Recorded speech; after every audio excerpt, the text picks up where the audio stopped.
If it pleases, sir, I would like to start my podcast.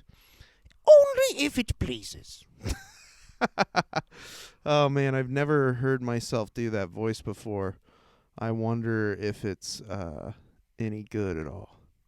I think if I'm recording my screen, I can. Nice. Hell yeah, dude. That's sick. Hey there. Thanks for tuning into episode number 2 of Jaking Off. This is it. This is the podcast, man. It's me, Jake Redpath. You know me probably if you're listening to this. Trying to step my game up, trying to see if I can get some of what I'm looking at on my computer to work. I was just watching a video of Candace Owens, and I love watching videos of Candace Owens. I'll say it. I love it so much. She's hilarious. Apparently, Megan Thee Stallion got shot in the foot by Tory Lanez at one point. Is what I'm understanding on Twitter, which is wrong. You shouldn't shoot people in the foot or anywhere else. It's bad. Especially not Megan Thee Stallion. It seems like she especially doesn't deserve to be shot in the foot, I guess. But I would extend that courtesy to really anybody. Just don't shoot people in the foot. I feel like that's a good stance I can take. Hopefully that'll make you like me. Ding. I'll put a little ding on my teeth. Get a little special effects. Yeah, but Candace Owens is an insane person. She's crazy, but she is right about this Megan Thee Stallion situation. So I guess it's just a broken clock. Everything else she says is pretty insane. I love watching Candace Owens. Her husband owns Parler. Her husband owns Parler, dude. Did you know that? I didn't know that. I learned that recently. That's pretty funny, I think. That her husband owns the opposite, or the Republican Twitter. I guess Twitter is turning into Republican Twitter now, though. That's what it feels like. That's what it feels like, dude. I was reading the Twitter files. I'm sure that you guys are all caught up on the Twitter files. It's just like these journalists are on Twitter, and they're making these long ass threads. They're like super long. They're fucking like 140 tweets, and like not 140 tweets. Well, maybe total, I guess. This is number 8. They're on number 8. And this is the only interesting one that I think has been released. Every single other thing has just been insane stuff that is like partial. It's got to be like it's part of the information. I would love to know more. I wish what I wish they would do is I wish they would just dump all of this information onto the internet. You know what I mean? Do you ever notice how that's usually when the like most important stuff we can learn happens, or if people actually have some sort of like evidence for like some sort of like widespread fraud, or the government is doing something wrong, like when Snowden leaked all of the data about the NSA. That's exactly he released it so that we could all see it. So I just don't trust these Twitter files completely. I feel like they are showing us a small part of a much bigger and more interesting story. I also think that they're just like poorly. I think that it seems just so hasty. The people who are writing this stuff don't seem to completely know what they're talking about. And I think that Elon Musk also is telling them what to say, kind of. So, because why else wouldn't these people be like these people all have Substacks and stuff that they make money off of. So why would they be putting it on Twitter for free if they have this big story that they could break? It doesn't make any sense.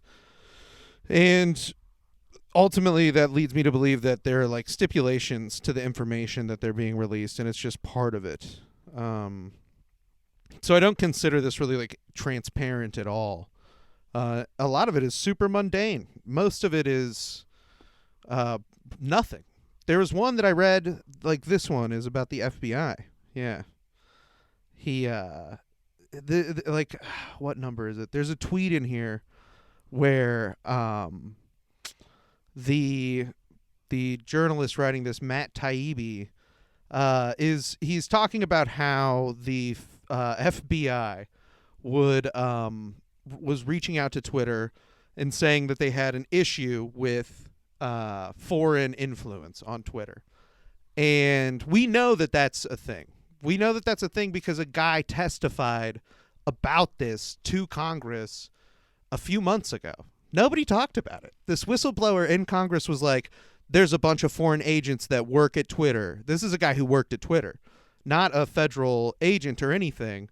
This was a guy who worked at Twitter and was saying that there were multiple compromised areas within Twitter. His name is Mudge. You can look it up on YouTube. It's an interesting testimony that this dude does, and he talks about how inside Twitter they have issues with foreign agents or actors for foreign countries working at Twitter. It's a big problem. Their security is bad. That's what this guy's job was. He was like the chief security officer. I mean, this is a high-ranking dude in Twitter testifying in Congress.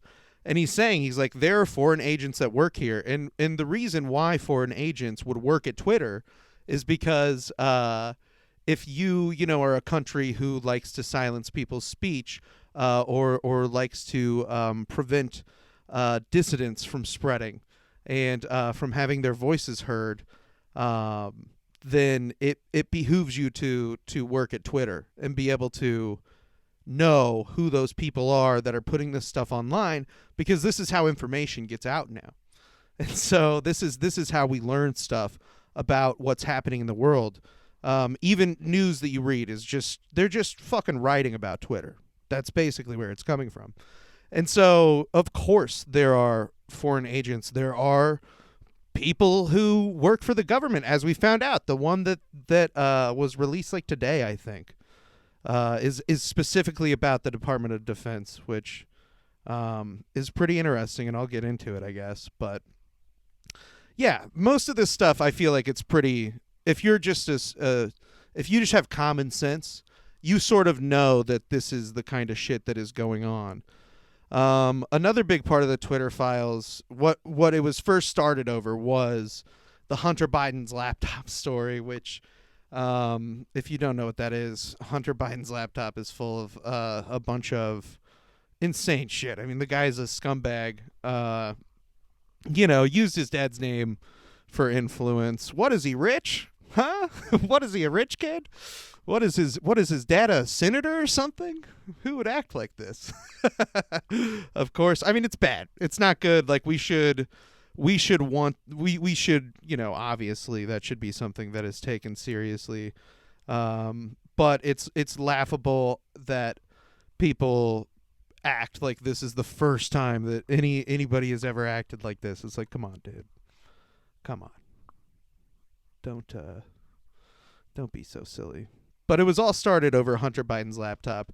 Essentially, Elon Musk gave access to some information to this journalist who used to work for Rolling Stone, who I used to read his stuff in Rolling Stone. It's pretty good. I don't really read much of his shit anymore.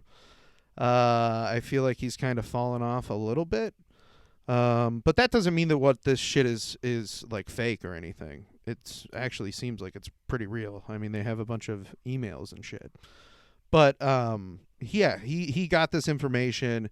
He's clearly getting it from Elon Musk. It's definitely half or less. I feel like tip of the iceberg as far as the amount of shady shit. I would love to see if Tesla's PR team ever gotten in contact with Twitter to get something taken down, when Teslas were catching on fire or when they were driving into people recently in the self-driving mode. I mean, I feel like this stuff is rampant, and it's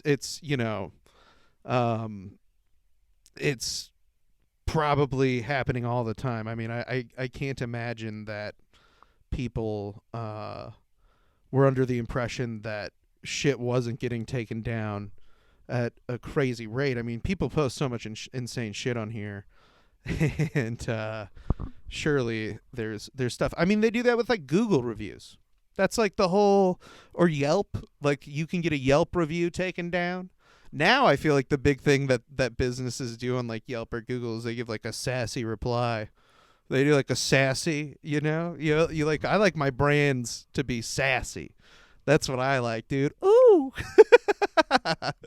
Wow, dude. Raytheon really snapped back at that guy. How cool. That's funny. Got him. But yeah, I feel like, dude, everybody was getting shit taken off of Twitter. They had to have been. There's no way that they weren't. And so he, released this stuff about how when the story of Hunter Biden's laptop came out, there was worry that it was stolen material or hacked material or something like that. Twitter took it down. The story from the New York Post wasn't allowing people to share links to it. All that shit. I think for the span of a few hours, maybe, and then they ended up changing their policy toward it. I don't know. It was within 48 hours at the most, but I think it was way less than that. The link was back up on Twitter and people were talking about it. I mean, obviously it didn't prevent the story from getting out. We've been talking about Hunter Biden's laptop for like fucking 3 years. We have all seen his dick. I've seen his dick. And yeah, I mean, it is definitely bad. Hunter Biden is like doing drugs and stuff and obviously having a rough time or whatever. But also it's clear that he was definitely like doing shit that was a little worse than that, right? Like I feel like it would be one thing if we were if Hunter Biden's laptop was just him doing drugs and stuff. But there are like emails and like people have said that he's, used his dad's name to get stuff. I feel like that's super common though. It just doesn't, it's not, I feel it might be bad maybe that I'm so immune to like that seeming like that big of a scandal, because it's just like we all assume that that's how it works. We all know that that's how it works.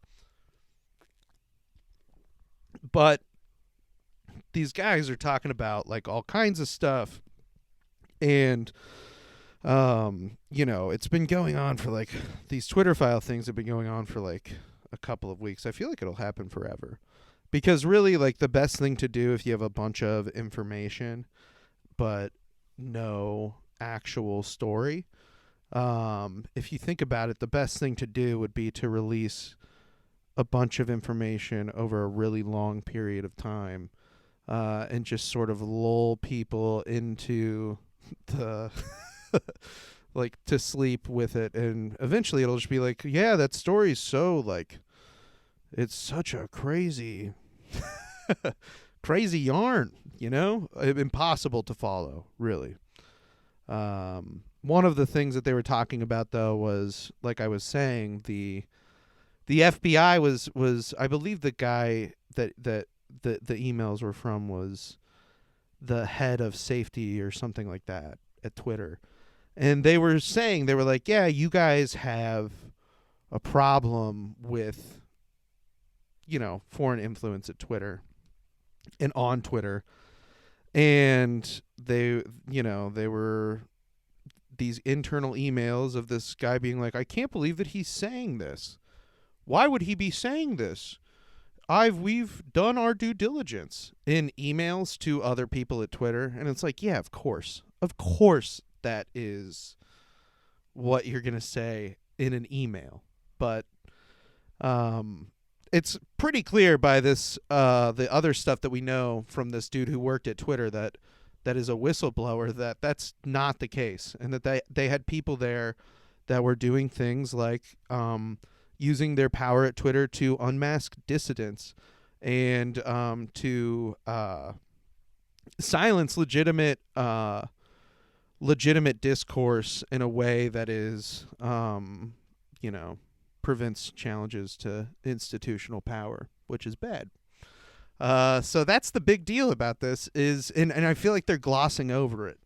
I feel like they're really glossing over that, and it kind of bugs me a little bit. And they say stuff in here like this guy that's writing these Twitter files says that the FBI was doing intelligence work inside of the United States, and he then wrote like a sentence that said something along the lines of, which is out of the purview of many intelligence agencies in the United States, which is true, but the only intelligence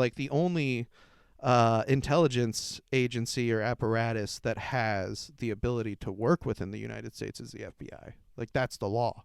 That's what the FBI does. And I'm not saying that that's good. I'm not saying that the FBI is a good organization, but, they were kind of implying that it was illegal what the FBI was doing, but it's literally what the FBI is supposed to do.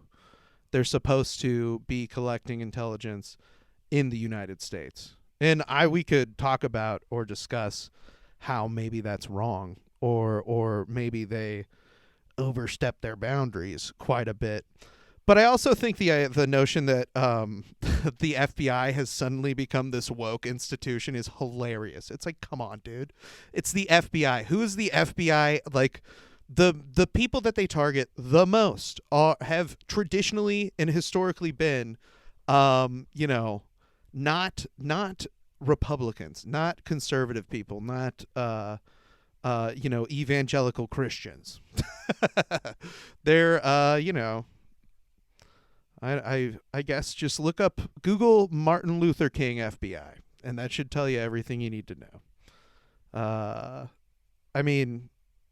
Yeah, of course, that's a discussion worth having, but the idea that Twitter is somehow or the FBI or the CIA, they're like, dude, you can see people in the replies to these stories calling these organizations woke.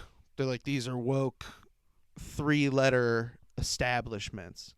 And it's like, well, no. That's not the case at all. And also people have been espousing the notion of like woke corporations too. It's so silly, man. That's not a real thing. The corporations are woke into the sense that like they don't want to hurt their businesses. And so that's why they say, that's why they co-opt movements, is because they want people to shop at their businesses. Not because the CEOs of these companies believe that Black Lives Matter or, whatever. They're very much so not for those kinds of things. They aren't. You can see it in the way that they donate to political campaigns. You can look it up. It's public information. People are crazy, dude. You just Google this stuff. There's so much information that is just out there that you can find yourself and read yourself and look at and watch yourself and then just decide for yourself what you believe. You know what I mean? I feel like it's so tough now with how shit is. Like, everything is so polarized and everything is so spun like a certain way that you can't it's like hard to wade through. It's hard to figure out what information you're getting is good. And I would just say that the best thing to do is to go straight to the source. Go watch people testify in Congress. Go watch Congress on C-SPAN. You can do it. It's right there. You just turn it on the background. I know you're probably listening to music all the time. You probably are. You could listen to testimony in Congress instead. Does that sound fun? I do it sometimes. It's also, you can go on YouTube and just look for recent things that have been going on and watch it that way. It's sick, dude. They're doing shit all the time. None of it's good. None of it's working. None of it's going to help us. Does that sound defeatist? A little bit, maybe. But it's true. We got to help each other, you know? I believe that. That's what I believe. Gotta, you know, take care of one another and be a good person, because that's how we defeat evil. Wow. 45 billion to Ukraine. Cool. I don't know. That's a big topic. There's a lot of gray area there. But I don't know. That's like just sort of a thing that is you know, I don't think that it's something that America or you know, the people who make these kinds of decisions, I guess, and are strategizing at that level. I don't think that Ukraine is something that they would be willing to send American people to die for, but I definitely think it's something that they would find it worthwhile to fund. So I don't see an end to that anytime soon. That's just sort of a reality now. I went Christmas shopping today. I feel like that's got to be why I'm so I'm feeling so edgy right now. I'm fucking feeling edgy right now because I went Christmas shopping today and it stresses me out. It stresses me out, dude. I don't like going to the mall. I've never been a mall person. The mall stresses me out. I don't like it. There's too many people. There's like guys walking up to you being like, "Hey, can I talk to you for 1 second?" And it's like, "No." There's booths everywhere. It's you know, Christmas in like 4 days or something crazy like that. And so we're just, I mean, that part of the holiday stresses me out. I love the other stuff. I love you know, getting to see people that you haven't seen in a long time, you know, maybe you only get to see them around the holidays, that kind of stuff. That's always good. I love the time spent with loved ones. That's the nice part about Christmas. But the mall, going and buying stuff, stresses me out, dude. Stresses me out. I don't like, I should do it earlier, I guess, but who's thinking about Christmas shopping in like March or May or whatever? I think that's silly.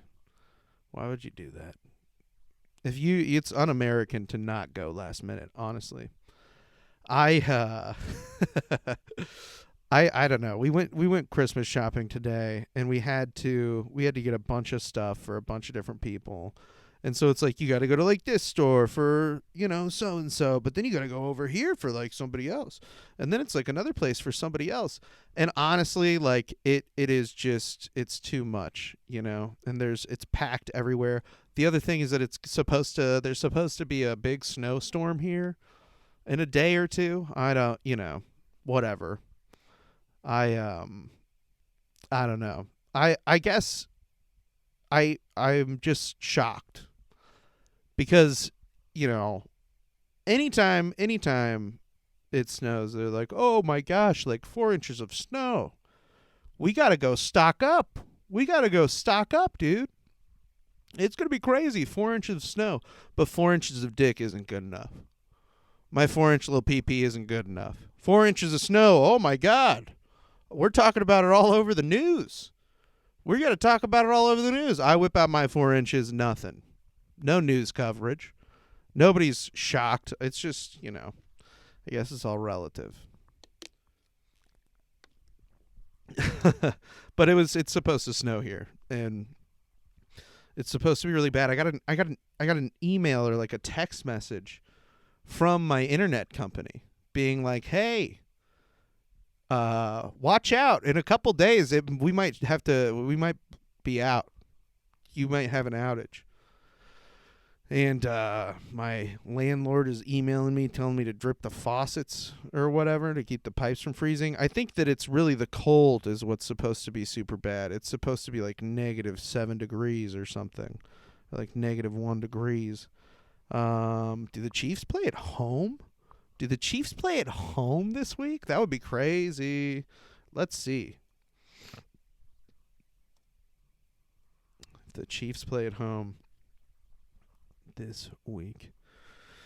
December 24th, and it looks like it is at Arrowhead. Yeah, dude. That's going to be tight. I got a sweet New Jersey for Christmas. Jenny and I exchanged gifts early. We always end up doing that, dude. We always get too excited for our gifts and to give each other our gifts, you know? And so we always end up doing it like a couple days early.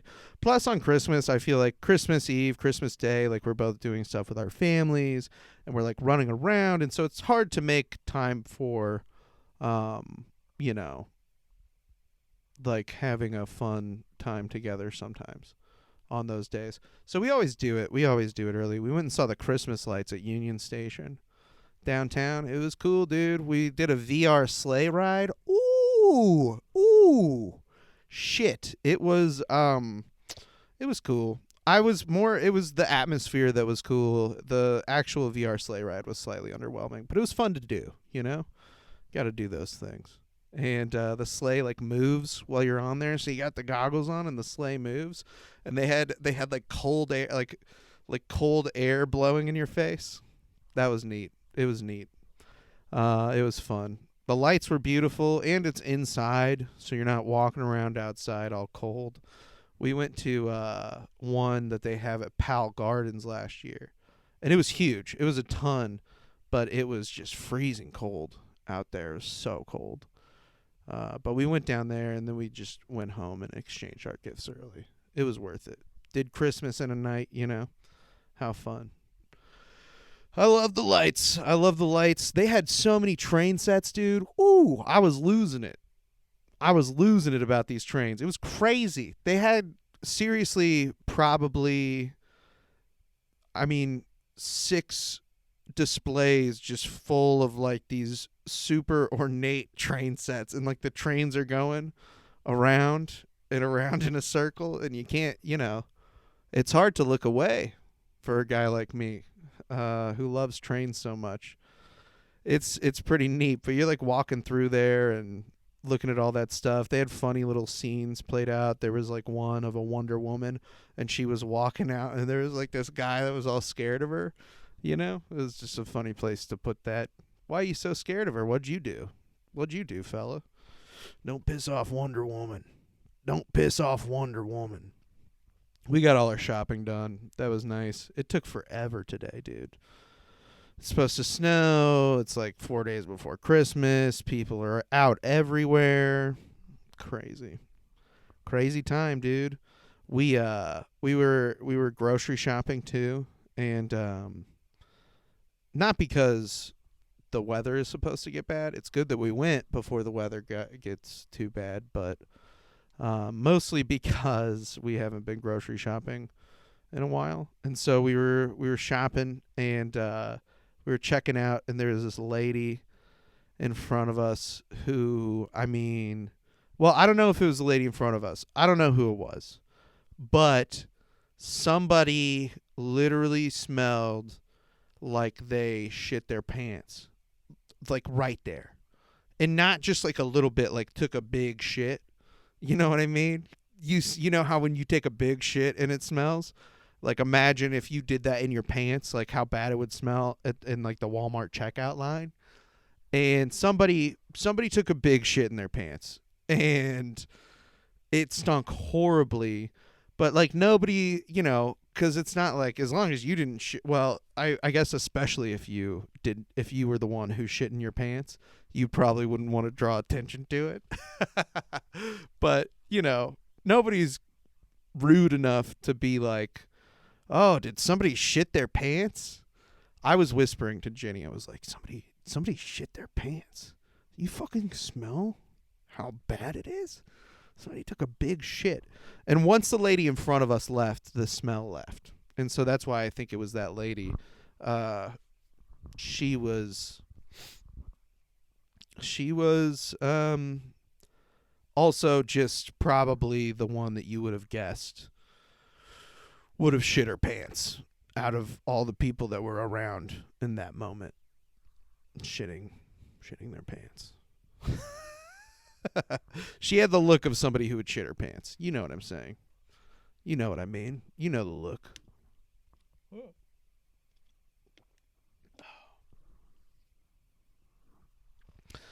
How long's it been? I appreciate you tuning in. If you're here listening to the second episode of Jaking Off, did the first episode, had some listeners, got some feedback from some people. They were telling me that I should quit, but I said never. I was like, no, I won't do it. I'm a podcaster at heart. This is what I do. And they tried to keep me down, but I won't let them. I said the people need me.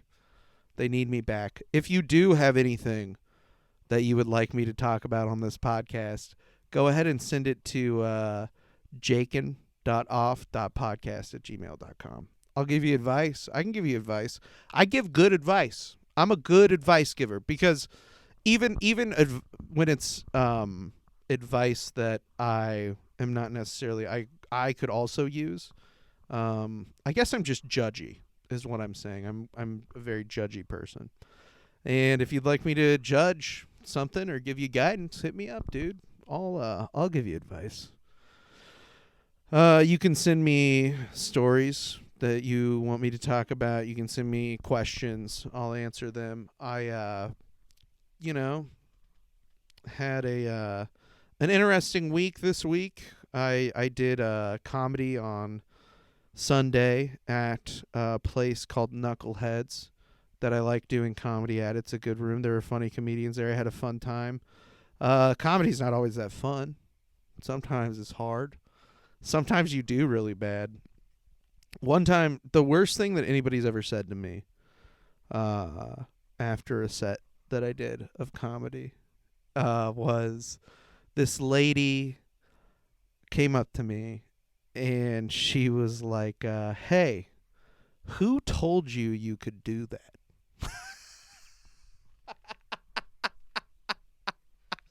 Who told you you could do that? That's what she said. And she was right. She was right that time. She was correct. I did really bad at this show. My friend Joe was sitting right next to me when she said that.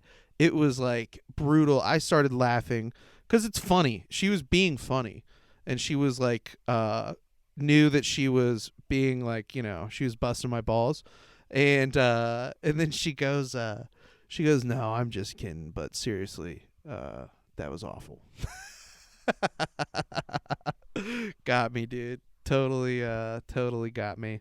It was not, it was a situation that maybe wasn't completely my fault, but still she was right about it. She was like, you did terrible. And I did. I ate shit. She was there. It was like a bachelorette party. It was a brunch show. And she was part of a bachelorette party that walked in to the room while I was walking up to the stage. So they came in and they were the only people at the show. So, and they did not know that it was happening. And they didn't know that there was going to be a show, and they certainly didn't know that the show would be starting right as they arrived. And so, yeah, I ate shit, dude. It was bad. I'm trying to think of like the worst shit eating that I've had ever. There was one time I did a show in the middle of Kansas. I don't know. I can't even remember the town. It had like 150, like a population of like a couple hundred people. And it was at this bar, but it wasn't really a bar. It was just this town has like a main drag that has, a few business fronts and that storefront, stuff like that on it, and there's this bar, but all it is just one of the people in the town owns this bar and the building that it's in, and they showed up and they were like, yeah, you can just get your own beer from behind there. It's just like a home refrigerator. They're like, you can just get your own beer from back there, and if you drink beer, just leave some money on the counter. And we're like, all right. There's 4 of us, and all the people from the town showed up, but they were all sitting. It was this big long room, and they're all sitting back in the corner, in like the corner by the door, and the stage is on the other opposite catty corner from that of the building. It's super far away, and so this whole part is like filled up with people, and there's a decent amount of people there, but then they put a big industrial fan in between where the stage is and where all the people are. So there's one of those big like fans just going the whole time, because it was in the middle of July and the place didn't have heat. It was my birthday, actually. It was July the 9th in like 2015 or something. I don't know. But the place didn't have any heat, and it was a nightmare. It was terrible. And there's this big fan going, and nobody could hear us the entire time. Nobody could hear us. And we couldn't really even hear them because the fan was in between you. So, yeah. It was like doing comedy in a glass box, where you can just see people having a good time doing other stuff. Right over there. Just right over there on the other side of the room. The show paid decent, though. That's nice. If it's going to be that bad, you got to, pay a little bit of money, right? Can't make people do that. Gosh, dude, I've done comedy in some terrible, terrible places. One time I did a show in a pool hall that was in the basement of a Mexican restaurant that was attached to an Econo Lodge in a town in Missouri. It was bad. It was before the show, they had to go and all in the ceiling there was just floodlights, and there was no lighting over the stage. And so what they did to light the stage is they got up on a big tall ladder, and they unscrewed lights from other parts of the ceiling and screwed them in over the stage so that there was lights on the stage.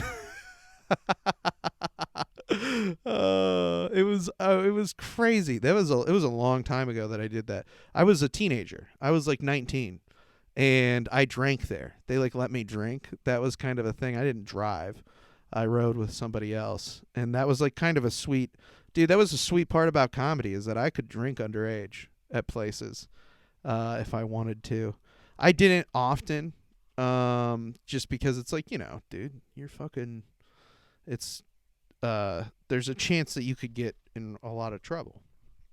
And I also didn't want to get the places that I did comedy at in trouble. And so yeah, I don't know. But I would that was kind of nice. At the places you go regularly, you could drink in there. So that was kind of cool. But or if you just go to fucking Fleabag pool halls or something and do comedy there, you could drink there. I was hanging out with my friend Zach, and we were talking about this place that we went with. It was me, Zach, and this another comedian named Ty. This is a funny guy, and a guy who I can't remember his name. His name is Tony. That's his name. This was a long time ago. I haven't. I see Ty Fu all the time. I haven't seen this other guy in a long time. And we went there in Zach's mom's van. We drove there in his mom's van. I gotta not say any. I should bleep out these names probably. That would be a good idea to do. To do that because, I don't know. Well, you'll realize why, I guess. We drove to, it was like Cedar Falls or Cedar Rapids, Iowa, somewhere up there, and we did this. It was a long ways away from Kansas City. It was like 4 hours, and we did this show in the middle of winter. It was so cold. It was so cold there. At this this tiki bar, and it was hosted by this guy whose name was Forrest Blunt.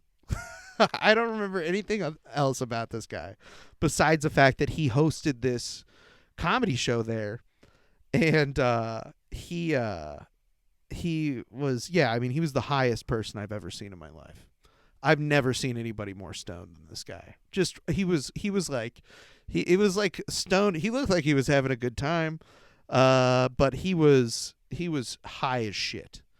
And we go up there, and it's me and Typhoon and Zach, and we get there, we do the show. I mean, is rough, you know. I'm a 19-year-old kid. I'm doing comedy to a bunch of people in camo, in camouflage, decked out completely. I'm doing comedy to them in a tiki bar in a place that I've never been, in the middle of nowhere. And so it just doesn't go good. It's hard. I you know, when you're that young, to do comedy that is funny to adults all the time. So it could be tough. And afterwards, this guy gave Taifu weed. He gave him some marijuana, and Taifu was like, "Okay, let's stop at the gas station and get a blunt wrap." We'll stop and get a blunt wrap, and we get the blunt wrap, and we're like, "All right, Taifu, like, roll the blunt." And Taifu was like, "I don't know how to roll a blunt." We're like, "Dude, why did you tell us to go get blunt wraps? Like, what do you mean?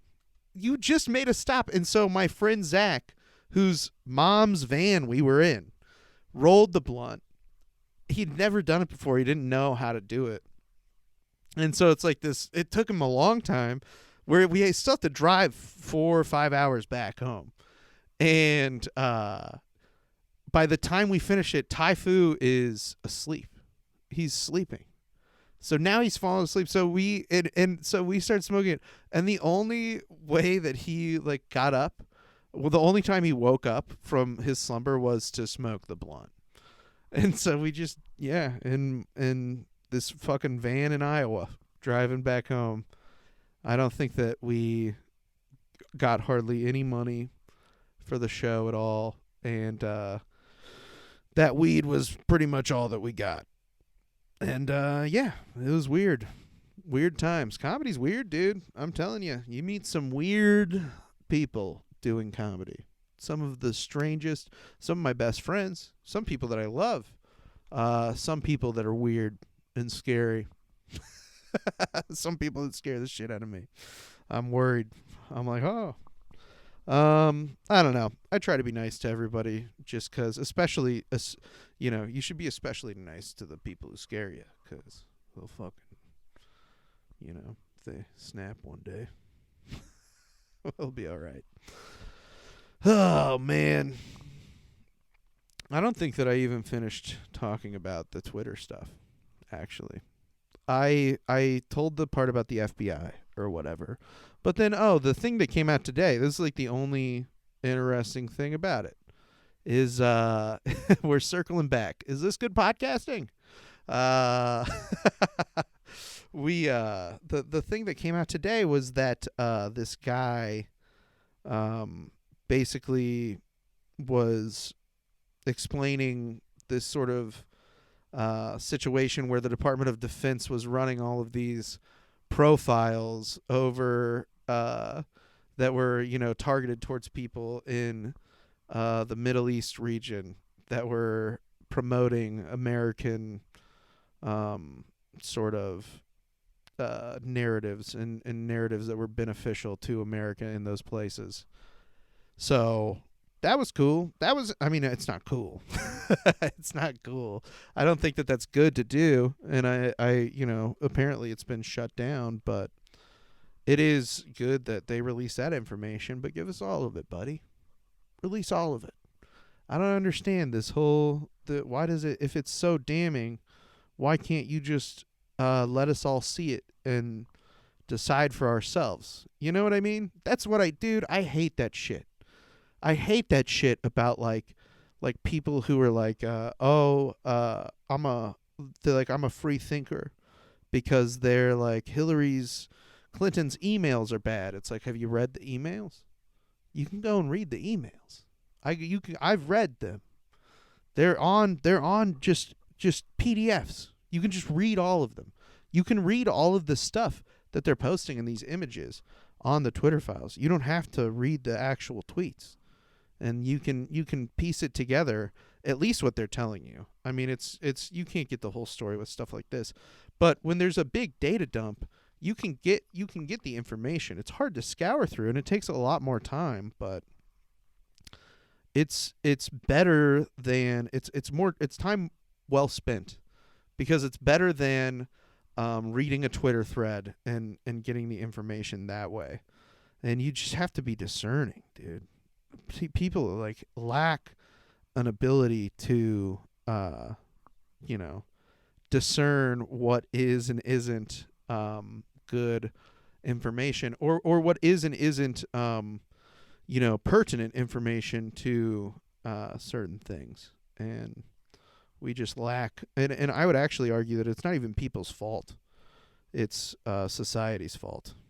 Society is the problem, because they want to make it confusing. It's beneficial to people in power to make things confusing and make it hard for you to understand or connect with your fellow man and understand, or fellow humans, I should say, rather than fellow man.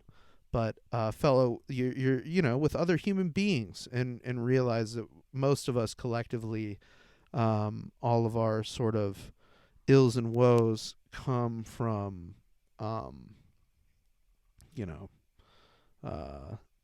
sort of this same place. Shit runs downhill, right? Well, who's at the top of the hill?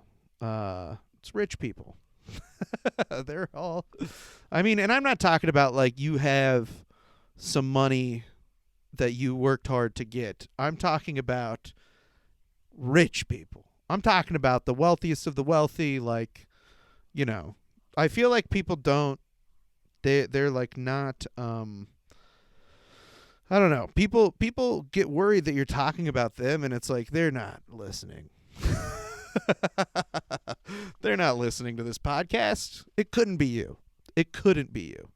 And so, I'm not talking about people with a little. I'm talking about people with a lot. And there's definitely a lot of that. Elon Musk just replied to something called no woke news, or unwoke news, something like that. This guy's crazy, man. I don't know. I think that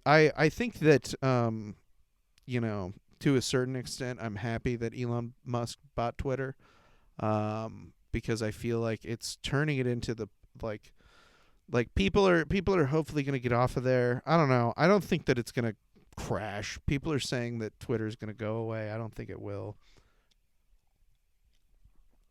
It's going to be around for a long time. There is a lot of interest that is beyond Elon Musk's control. That is, that people have for Twitter to remain a thing and to be cohesive. That's why the idea that the government, or that really any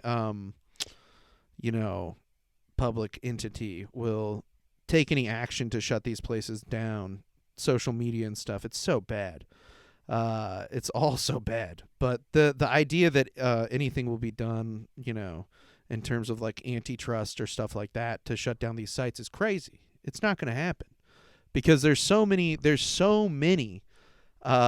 interests that are involved that should keep this open. I mean, not just the government using it to create Twitter accounts to promote American ideologies in the Middle East, but also for corporate interests to market to people. That's why these exist. That's why Twitter exists, and that's why it's so valuable to keep open. And I would love to see Twitter files based on Twitter's interactions with other multinational corporations, and the sort of things that they have requested to have taken off of this site, and the things that they have sort of done to manipulate Twitter, because I'm sure that is a treasure trove much more interesting, full of much more interesting information than the things that we already knew were going on at Twitter. If you didn't think that you didn't think that the U.S. government was using Twitter to promote pro-American messages in other countries, you really didn't think that? I could have told you that was going on. You don't need a tweet or a Twitter thread to tell you that was happening, because you just have to know anything about how these organizations operate and what they do. You don't have to. Nobody has to tell you what's going on, because you can just assume it. You can just know that it's sort of happening. And so I feel like this is just like tip of the iceberg stuff, but we're never gonna get the things that would be damning against the corporations and stuff that benefit so much from Twitter, because they also are what props Twitter up.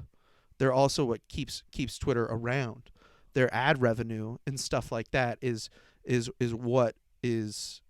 that's Twitter's product. That's what Twitter makes money off of. And so we'll never know. We'll never know. Elon Musk isn't going to release that. If he does, I'll be shocked. I would be shocked. And that would be because I don't like that guy. I think that he's a douchebag. And I think that he is lame as fuck. And I also think that he is a fraud and sort of a bitch idiot. He's a bitch. I'll say it. But if he released that stuff, it would change my opinion about him quite a bit. But he's not going to, and he has no interest in doing that. And those other companies are what makes his business viable. So we'll never know. But I'm sure that there is some heinous shit in that regard. Because you got to think, like, if you went to a business, if you went to, like some sort of chain restaurant, and you were like, oh my God, like somebody posted a video of there was a rat running around in the back of a Red Robin or something. Red Robin would certainly be like, can you take that down? Can you stop that video from going around? And it's not even necessarily that Twitter would take it down, but they would do something like make it so that account is mitigated in a way so that those tweets don't reach as many people. That's something that they covered in this tweet thread.